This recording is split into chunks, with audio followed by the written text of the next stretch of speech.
View સાથે શરૂઆત કરીશું કારણ કે ગઈકાલે જે એક સેશન પીએસયુ બેંક્સ લીડ કરી રહ્યા હતા માર્કેટને, બેંક નિફ્ટીને, એના સપોર્ટથી નિફ્ટીને એક સપોર્ટ વિથ પોઝિટિવ સાઇડ પર ક્રૂડમાં જો કે હવે ફરી થોડા ઉપલા લેવલ્સ આવ્યા, 92ની નીચે, ઇનફેક્ટ 90 સુધી લેવલ્સ બ્રેન્ટના પહોંચ્યા હતા. ઇન્ડિયા વિક્સ ઘટાડો અને 16 નીચેના જે લેવલ્સ પહોંચ્યા. હવે આ બધા વચ્ચે અમિત, કઈ રીતે આપ બજારને જોઈ રહ્યા છો? ઇન્ડેક્સ સ્પેસિફિક શું સ્ટ્રેટેજી હોવી જોઈએ? ગુડ મોર્નિંગ ચાની જે હિસાબથી આપણે જોઈએ તો જે સેટઅપ બનતા તે કરન્ટલી આપણે જોવા મળી રહ્યું છે. આપણે જોશું તો મેજરલી આપણે ગઈકાલના સેશનમાં જે મેજર જે ઇન્ડેક્સ ફોર્મ થતા પણ જોવા મળે છે, એ આપણે જોશું તો બેંક નિફ્ટીની ઇન્ડેક્સ ફોર્મ થતા પણ સ્ટ્રોંગ ફોર્મેશન્સ બનતા પણ જોવા મળ્યા છે. બટ આજના દિવસમાં પાછો આપણે જોઈ રહ્યા છીએ કે જે હિસાબથી જીઓપોલિટિકલ સિચ્યુએશન ચાલતા પણ જોવા મળે છે, અનસર્ટેનિટી પાછી વધતા પણ જોવા મળી રહી છે અને વર્લ્ડ માર્કેટ્સમાં આપણે જોઈ રહ્યા છીએ પાછો એક ઘટાડો આવતા પણ જોવા મળી રહ્યો છે. હવે જે હિસાબથી એનાથી આપણે સિનારીઓ જોવે તો એનાથી જે હિસાબથી મેં લાસ્ટ વીક બી જણાવ્યું હતું અને છેલ્લા બહુ ટાઈમથી જણાવી રહ્યો છું, છેલ્લા 2-3 ટાઈમ આપણે શો પર જે હિસાબથી મેં જણાવ્યું કે નિફ્ટીની જે રેન્જ અત્યારે બનતા પણ જોવા મળે છે અને જે અત્યારે અપટ્રેન્ડમાં નિફ્ટી ચાલતા પણ જોવા મળે છે, એની જે ડાઉન સાઈડમાં જે સપોર્ટિવ રેન્જ છે એ છે 23,100 થી લઈને 22,700. આ રેન્જનું અગર બ્રેકડાઉન આવે છે તો આપણે એક નેગેટિવ ટ્રેન્ડમાં સ્વિચ થતા પણ જોવા મળી શકે છે માર્કેટમાં. પણ અત્યારે મને લાગે છે જે બી ઘટાડો આવી રહ્યો છે એક બાઇંગની ઓપોર્ચ્યુનિટી બનતા પણ જોવા મળી રહી છે. હવે એનાથી નિફ્ટી 23,100 23,000 આસપાસ મળે છે તો હું કહીશ કે લોંગની પોઝિશન ક્રિએટ કરવી જોઈએ. એમાં સ્પેશિયલી આપણે જોઈએ તો બેંક નિફ્ટીને આપણે જોશું તો એ કંઈ નથી, ડાઉનવર્ડ ટ્રેન્ડ લાઇનનું તો બ્રેકઆઉટ આવ્યું છે, સાથે આપણે જોશું તો ઇન્વર્સ હેડ એન્ડ શોલ્ડરનું બી બ્રેકઆઉટ આવતા પણ જોવા મળી રહ્યું છે.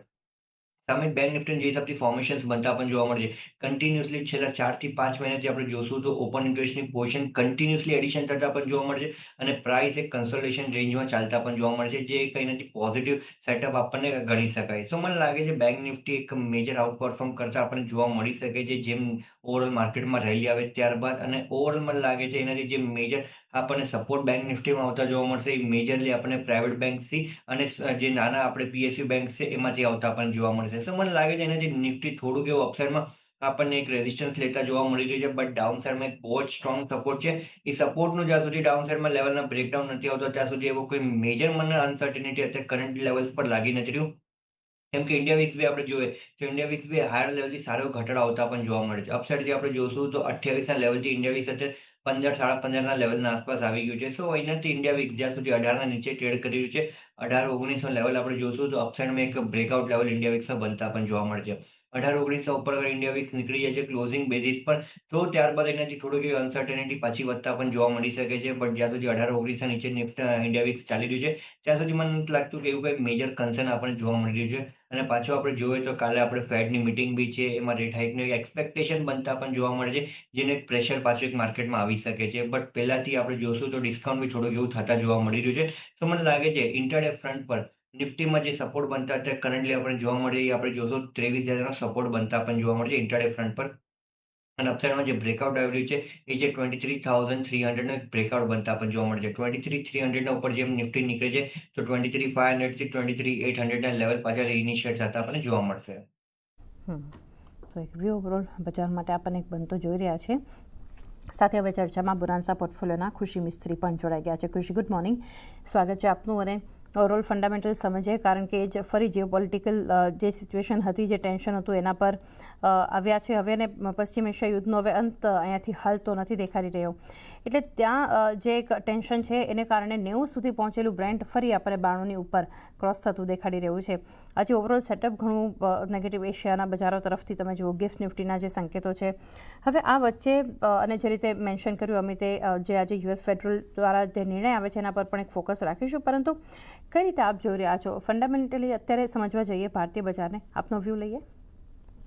તો અગર આપણે જોશું કરન્ટલી જે માર્કેટ્સનો જે હમણાં સિનારીઓ છે, અગર આપણે જોશું કાલના જે માર્કેટના સેશનમાં આપણે અગર જોશું તો આપણને ઘણી સારા લેવલ્સ પરથી એક રિકવરી આપણને કાલના સેશનમાં આપણને નવા જોવા મળી. જે આરબીઆઈના તરફથી જે મેજર્સ લેવામાં આવ્યા છે, ઇન્ટરવેન્શન જે લેવામાં આવ્યું છે કરન્સીના માટે, એ અગર આપણે જોશું તો એ ઘણું સપોર્ટિવ તરીકે સાબિત થયું કાલે, જેના કારણે આપણે કાલે ઓવરઓલ આખા બધા જ બેન્કિંગ સ્ટોક્સમાં ઘણી સારી એક રિન્યુઅડ બાઇંગ મોમેન્ટમ આપણે જોવા મળી.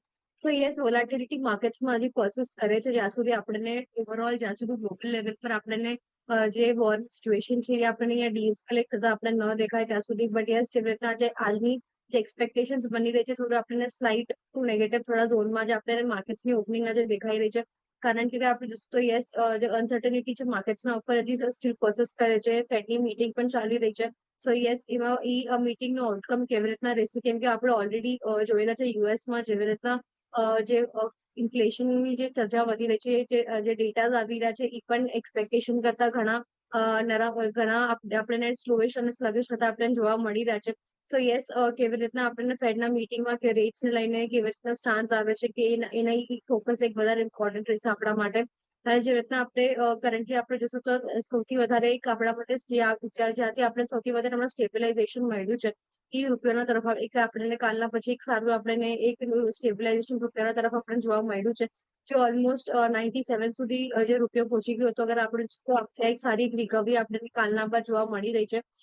જે આપણે એક્સપેક્ટેશન્સ અહીંયા ચાલી રહ્યા હતા કે કદાચ આપણને ડીએસ્કેલેશનના ટોક્સને ચાલુ કરવામાં દેખાશે વેસ્ટ એશિયાના વોરના માટે. સો અગર આપણે જોઈશું તો યસ ઘણા ફેક્ટર્સ છે જેના કારણે અગર આપણને એક ક્લેરિટી મળે છે તો એના કારણે આપણે માર્કેટ્સમાં એક સારી એવી આપણને રેલી સારી બાઇંગ મોમેન્ટમ આપણને જોવા મળી શકે છે. પણ જેવી રીતના આપણે જોશું તો યસ સ્ટીલ જ્યાં સુધી સિચ્યુએશન પછી આપણને ઉપર કોઈ ક્લેરિટી નથી ત્યાં સુધી વોલેટિલિટી માર્કેટ્સમાં પરસિસ્ટ કરશે. બટ યસ અગર આપણે જોશું તો માર્કેટ્સ ની જે વેલ્યુએશન વાઇઝ અગર આપણે જોશું તો ઘણા આપણને સારા વેલ્યુએશન આપણને માર્કેટ હમણાં રેટ આપણને દેખાઈ રહ્યા છે. સો સ્ટોક સ્પેસિફિક રહીને બાઇંગ ઓપોર્ચ્યુનિટી બની રહી છે અહીંયા આગળ આપણે જોશું તો. સો જ્યાં આપણને એક સારી એવી ડેવલપમેન્ટ દેખાય છે, આપણને સ્ટોક સ્પેસિફિક આપણને એક સારી મુવમેન્ટ એક્સપેક્ટેશન્સ હોય અને સારા ડિફેન્સિવ સેક્ટર્સ એસ્પેશિયલી આપણા મેજર એક એરિયા હશે જે આપણે ખાસ નજર રાખી શકીએ, કારણ કે જ્યારથી આપણે અનસર્ટિનિટી આપણે વધતા જોઈએ છે આપણે હંમેશા ચર્ચા પણ કરી છે આના ઉપર કે જ્યારે પણ આપણને વધારે એક અનસર્ટિનિટી માર્કેટ્સમાં દેખાતી હોય છે તો ડિફેન્સિવ સેક્ટર્સ થોડા આપણને બેટર ઇન્સ્યુલેટેડ લાગતા હોય છે as compared to the broader markets. જે આપણે જોઈ પણ રહ્યા છીએ કે બ્રોડર માર્કેટ્સ અને ગ્લોબલ માર્કેટ્સના અંદર આપણને ઘણી ખાસી એવી કરેક્શન હમણાં હાલમાં જોવા મળી રહી છે. સો યસ હમણાં નિયર ટર્મમાં અગર આપણે નજર રાખવી હોય તો આપણે સ્ટોક સ્પેસિફિક એક સારી એવી નજર રાખી શકીએ છીએ ડિફેન્સિવ સેક્ટર્સમાં.